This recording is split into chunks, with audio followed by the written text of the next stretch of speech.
আজি দিনৰ দুপৰীয়া প্ৰায় 2 বাজি মানত এই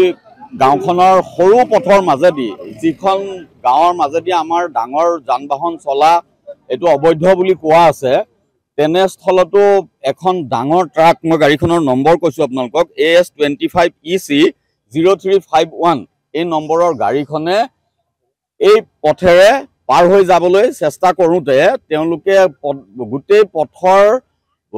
ৰাস্তাৰ কাষত থকা কাৰেন্টৰ তাঁৰ খুঁটা অন্যান্য আজবাব আদি মহতিয়াই লৈ গৈ থকা অৱস্থাত পিছফালৰ পৰা বহু সংখ্যক ৰাইজে চিঞৰ বাখৰ লগোৱা সত্ত্বেও গাড়ীখন কিন্তু ৰখোৱাৰ ব্যৱস্থা কৰা নাই। এটা মুহূৰ্তত প্ৰায় 400 মিটাৰ মান আগলৈ অহাৰ পিছত যেতিয়া এটা কাৰেন্টৰ খুঁটা বাগৰি ৰাস্তাৰ মাজত আহে তেতিয়া বাধ্যত পৰি গাড়ীখন পলাব নোৱাৰা অৱস্থা হওঁতে আমাৰ ইয়াৰ ৰাইজৰ মানুহসকলে আগৰি গাড়ীখন ধৰে আৰু গাড়ীখনৰ আগে আগে গাড়ী চালকজনৰ আগে আগে সেই যিবোৰ সম্পত্তি কঢ়িয়াই নি আছিল গাড়ীখনে তাৰ মালিকজনো গৈ আছিল তেওঁলোকক আমাৰ ৰাইজে আবদ্ধ কৰি পেলাই এই সমস্ত ঘটনাৰ বিষয়ে কয় আৰু কয় যে ইয়াত যিবোৰ ক্ষতি আপোনালোকে কৰিছে সম্পূৰ্ণ ক্ষতিপূৰণ দিব লাগিব বুলি ৰাইজে তেওঁলোকক যথেষ্ট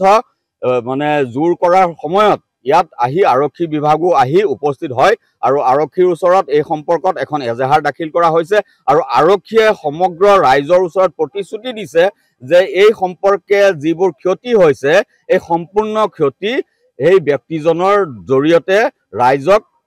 দিয়াৰ ব্যৱস্থা কৰিব বুলি সমগ্ৰ ৰাইজৰ ওচৰত তেখেতে প্ৰতিশ্ৰুতি দিছে। আজিৰ ঘটনাৰ বিৱৰণ এইখিনি মূলত। ধন্যবাদ।